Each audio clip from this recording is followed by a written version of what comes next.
No me digas que te sientes cansado, te cuesta dormir o sin embargo duermes mucho, pero el otro día igual estás cansado, igual te sientes fatigado y además la gente a tu alrededor dice que, uy, qué mal humor que tienes.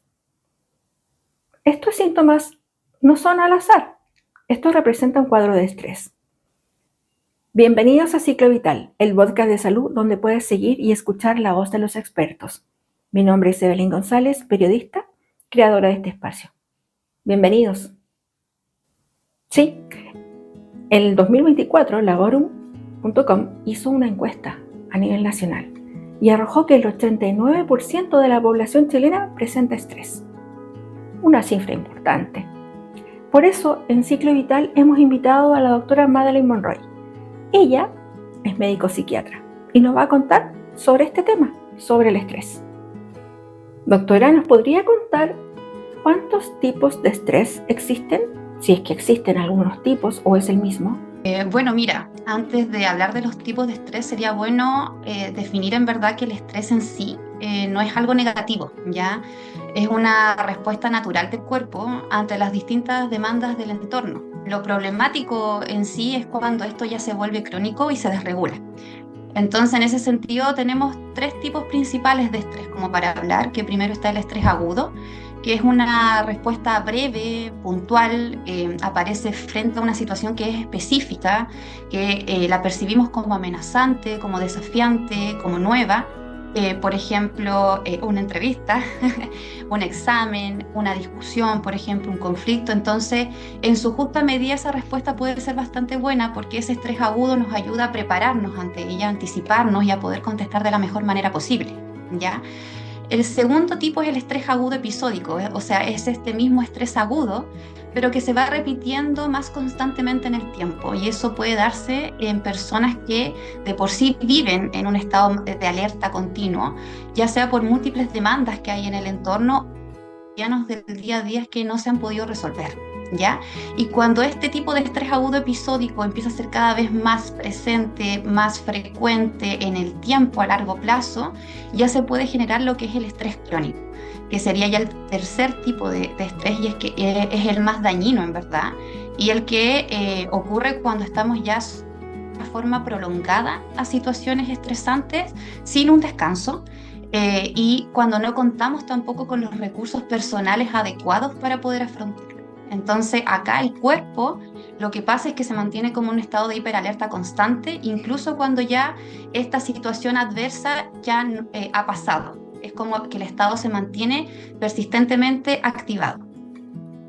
Entonces necesitamos saber qué es el estrés. El estrés crónico, como lo que hablábamos recién, es este estado como de tensión física y emocional que se mantiene en el tiempo. Es un estado constante aun cuando ya no están los estímulos que provocan ese estrés.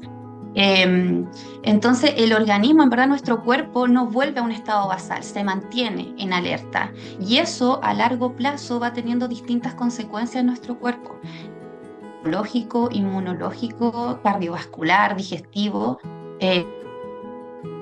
Es crónico, lo que hace a nivel fisiológico es que se liberan catecolaminas, principalmente noradrenalina, adrenalina, también la hormona del cortisol.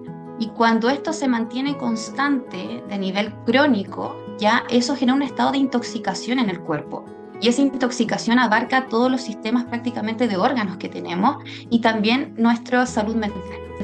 Y de ahí vienen las enfermedades que puede producir el estrés crónico mantenido, o sea, enfermedades crónicas, ya inflamatorias, enfermedades cardiovasculares, enfermedades digestivas, ya problemas en el sistema inmunológico también, y las enfermedades, las temidas enfermedades de salud mental, principalmente lo que es la depresión y los trastornos ansiosos, ¿ya? Entonces, entre los síntomas más frecuentes del estrés crónico, porque en verdad son muchos, pero los más frecuentes los podemos ir dividiendo en distintos niveles, ¿ya? Tenemos a nivel físico la aparición de dolores de cabeza, principalmente de tipo tensional, ¿ya? Temas de contracturas, contracturas musculares, estados de tensión en el cuerpo, bruxismo también, problemas digestivos, distintas molestias gastrointestinales que las personas pueden empezar a tener, como cambios en el hábito intestinal, diarrea, estreñimiento, dolor abdominal, náuseas también, cambios en el patrón de sueño, esto es bien importante presencia de insomnios, de sueños poco reparadores, de despertares constantes en la noche, o en el otro caso empezar a dormir más de lo normal, ¿ya? También el estado de fatiga, una fatiga crónica, esta sensación de cansancio constante, de agotamiento, de falta de energía, que es persistente en verdad y no pasa. Ya tenemos también lo que es en la esfera sexual, la disminución también del deseo sexual, que eso puede empezar a traer problemas en la pareja, y también a nivel fisiológico el aumento de la presión arterial, el aumento también de la frecuencia cardíaca, que son cosas que igual podemos ir percibiendo en este estado. Eso es a nivel principalmente físico. A nivel emocional tenemos los cambios de humor bruscos, principalmente con tendencia a lo que es la ira. Está más irritable, está menos tolerante, está menos paciente. Hay un estado también de ansiedad constante, que es esta sensación de preocupación, de inquietud. También hay depresión. ¿A qué me refiero con esto? Sentimiento constante de tristeza, hay una pérdida de interés del entorno, dificultad también para disfrutar las cosas que antes sí se podían disfrutar, y una también sensación de desesperanza con lo que está ocurriendo, ¿ya? A nivel cognitivo podemos encontrar problemas de la atención, problemas de la concentración, situaciones de quedar bloqueados en el día a día, desconectados, y también problemas incluso de memoria, donde pueden haber también olvidos frecuentes, ¿ya? Y a nivel conductual, lo que más se ve en cuadros de estrés crónico es la tendencia de la persona a aislarse, ya un aislamiento social, dejan de ir a sus citas, dejan de ver a sus amigos, a sus familias, se empiezan cada vez a encerrar más en sí mismos, y también en ese sentido también pueden aumentar mucho las conductas más impulsivas, que tienen que ver con el consumo de café, consumo más de cigarro, consumo de alcohol también que se ve harto, o de otras drogas, ¿ya? E incluso también temas de compras compulsivas, también como para de cierta manera aliviar como todo este malestar que se... ¿Y podemos prevenir el estrés? Podemos prevenir el estrés. Lamentablemente no lo podemos eliminar de la vida, porque vivir implica estrés, implica desafíos, pero sí lo que podemos hacer es prevenir que este estrés se vuelva un estrés crónico y que termine siendo perjudicial para la salud. Entonces, algunas estrategias de prevención que yo te podría nombrar tiene que ver primero con reconocer los primeros signos de agotamiento, de sobrecarga emocional, estos síntomas que hablamos recientemente. ¿Por qué? Porque en verdad estos síntomas pasan a ser una señal de alerta del cuerpo, y hay que tomarle atención cuando se empiezan a presentar, porque quiere decir que algo está pasando, que algo se viene, ¿ya? Entonces lo primero es poder tener ese reconocimiento de esos signos. Lo otro que te podría comentar es lo que te decía recién, o sea, tener rutinas básicas de autocuidado, respetar lo que es el sueño, poder tener poder tener buenas horas de sueño, 7 a 8 horas en el día, ya un sueño reparador. Acá tiene que ver mucho la higiene del sueño, preocuparse por eso. Temas también de la alimentación, o sea, incorporar alimentación saludable, menos inflamatoria, con uso más de frutas, de verduras, de fibra, incorporar lo que es un importante modulador del estrés, la actividad física, y de hecho esto sería súper bueno poder incorporarlo en los trabajos también a nivel personal. Y tener también actividades de descanso. Eso ahí depende ya de cada persona, de los intereses que tenga, pero sí tener momentos para desconectarse según su interés y poder descansar. El descanso no es malo, es necesario muchas veces, ¿ya?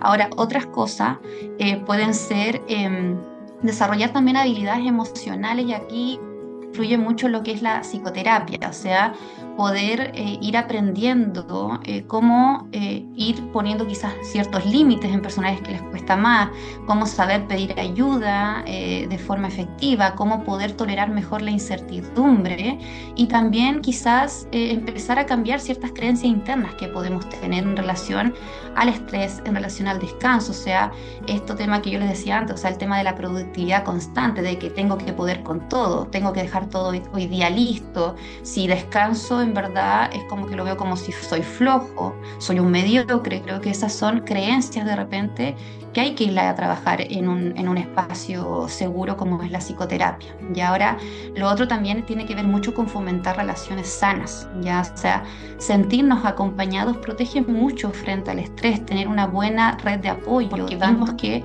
lo que es el aislamiento, en verdad, es un factor netamente de riesgo en temas para estrés, ¿ya? Así que por ese lado es súper bueno poder establecer como esta red de apoyo. Y lo otro tiene que ver con buscar ayuda profesional de forma temprana. ¿Por qué? Porque muchas veces el estrés lo podemos trabajar antes de que evolucione, por ejemplo, a un cuadro de ansiedad o un cuadro de depresión, que ahí ya es mucho más complicado y el tratamiento es mucho más largo. Entonces, prevenir el estrés es una forma de validar el cuidado mental, ¿ya? Y no se trata de hacer más, sino que de vivir mejor. ¿Nos puede contar cuál es la diferencia entre el estrés crónico y el burnout? Sí, el burnout, en verdad, cuando hablamos de eso, estamos refiriéndonos a un síndrome de agotamiento profesional. O sea, es una consecuencia del estrés crónico, pero en el ámbito laboral, ¿ya? Esto se produce cuando una persona se ve expuesta a altas demandas laborales y hay una baja percepción de apoyo y de sentido en esto, ¿ya? Entonces, yo creo que acá en el burnout tenemos que identificar tres componentes que son súper importantes. Primero, un estado de agotamiento físico, emocional, ¿ya? O sea, es esta sensación de estar completamente drenado, de estar agotado, de estar sin energía para seguir. Ya hay un estado también de despersonalización, o sea, la persona toma como una distancia emocional, hay un trato más frío hacia el otro y acá, por ejemplo, lo podemos relacionar a los profesionales de la salud en el contexto pandemia que hubo, que muchos comentaban que ya, de cierta manera, es como que ya nada les importaba. Ya tiene que ver con este estado de despersonalización, que ya como que ni siquiera trataban a los pacientes, pero que en verdad no sentían nada, ¿ya? Hay también una baja realización personal, o sea, la persona empieza ya a sentir que lo que hace ya no tiene sentido o valor. Se empieza ya a cuestionar lo que es el profesionalismo, ya se empieza incluso a pensar en renunciar, en cambiar de rubro, ya por este estado de agotamiento gigante. ¿Ya? Entonces, esto es especialmente común, como les comentaba recién, en profesionales de salud. Lo vimos harto en temas de pandemia y lo seguimos viendo, ¿ya? Pero también en otras áreas. Hoy en día, por ejemplo, el área de la educación también lo podemos ver, en temas de trabajo social. Pero en sí puede aparecer este síndrome en cualquier rubro, ¿ya? Ahora, el burnout en sí tenemos que ver que no es un problema individual, es un fenómeno que es relacional y que es estructural. Entonces, ¿eso qué quiere decir? Que el abordaje, claro, tiene que ser primero desde el autocuidado ya de la persona, pero también desde las condiciones laborales por parte del empleador. ¿Existe algún tipo de personalidad o rasgo de la personalidad que sea más propensa a sufrir estrés? Sí. Hay ciertos tipos de rasgos de la personalidad que pueden volvernos más vulnerables al estrés. Ahora, ¿cuáles son ellos? Yo te podría comentar el perfeccionismo, ya, o sea, personas que son muy autoexigentes consigo mismas, que sienten de cierta manera que nunca es suficiente. Entonces, en verdad es un estado bien desgastante en el tiempo. De cierta manera esta autoexigencia constante. Ya creo que ese es un rasgo de personalidad que sí es más propenso al estrés. Otro podría ser también personas que tienen alta necesidad de controlar todo, y esto tiene que ver cuando no hay tolerancia a lo que es la incertidumbre y cuando se generan cambios, se genera mucha ansiedad y eso se va viviendo de forma también muy estresante y se va acumulando también. Otro rasgo también de personalidad tiene que ver con la dificultad que tienen algunas personas para poner límites, o sea, personas que tienden a ser muy complacientes y a decir que sí a todo, aunque estén agotadas. entonces de cierta manera esto igual, que tiene que ver con la represión como de los sentimientos, esto igual pasa a ser como una situación que te hace vulnerable al estrés, cuando ya esto es constante, esta respuesta, ¿ya? Personas con alta empatía también, con sensibilidad emocional, ¿por qué? Porque pueden absorber fácilmente el malestar de y las viven como si fueran de ellas mismas, ¿ya?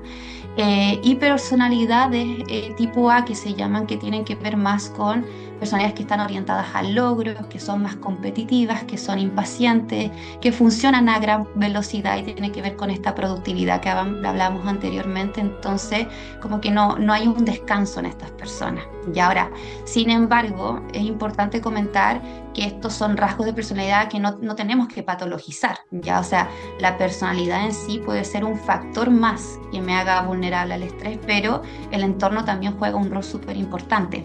Y esto es tan así porque incluso las personas que pueden ser más resilientes pueden desarrollar estrés si están expuestas a contextos difíciles por mucho tiempo. Entonces, igual es una situación, independiente como seamos, nos puede suceder a todos. Con todas estas características que nos ha comentado, ¿podríamos decir que Chile tiene una cultura del estrés? Que Chile, en verdad, nuestro país, tiene características sociales que pueden favorecer el estrés, ¿ya?